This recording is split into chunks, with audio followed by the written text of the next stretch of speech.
এই ইলেকশনে আমি কন্টেস্ট করব না। বিএফএফ ইলেকশন 26শে অক্টোবর। বেসড অন দ্যাট ইলেকশন এখানে কিছু লোকজনের রিকোয়ারমেন্ট ছিল, ডিমান্ড ছিল যেন ইলেকশনটা পিছায়। তো অ্যাকর্ডিং টু দ্যাট রিকোয়েস্ট আমরা ফিফার কাছে চিঠি দিয়েছিলাম। তো এই কপিটা আপনাদেরকে দিয়ে দিবে। চিঠির উত্তর দিয়ে দিয়েছে যে ইলেকশন কোনোভাবে একদিনও পিছানো যাবে না, এটা ফিফা ইনস্ট্রাকশন দিয়ে দিয়েছে।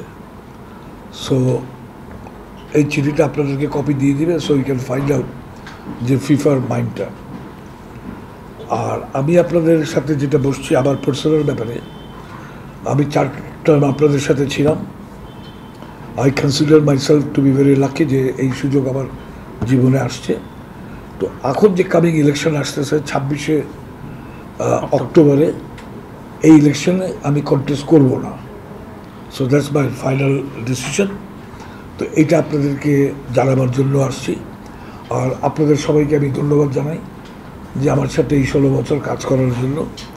এতে অনেক আন্ডারস্ট্যান্ডিং মিসআন্ডারস্ট্যান্ডিং হয়েছে, এটা হইতেই পারে। So I have nothing in my heart. আশা করবো আপনারাও মনে কিছু রাখবেন না।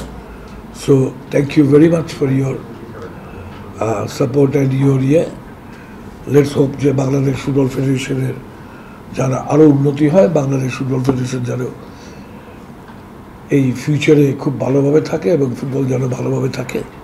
অ্যাটলিস্ট আমার একটা মনে খুশি আছে যে লাস্ট আন্ডার-20 সাব চ্যাম্পিয়ন হয়ে আমি যেতে পারছি। So that is a good thing for me, আমার নিজের পার্সোনাল জন্য। তো আপনাদের সবাইকে আমি আবার ধন্যবাদ জানাই। আমি আপনাদেরকে বললাম যে থ্যাংক ইউ ভেরি মাচ।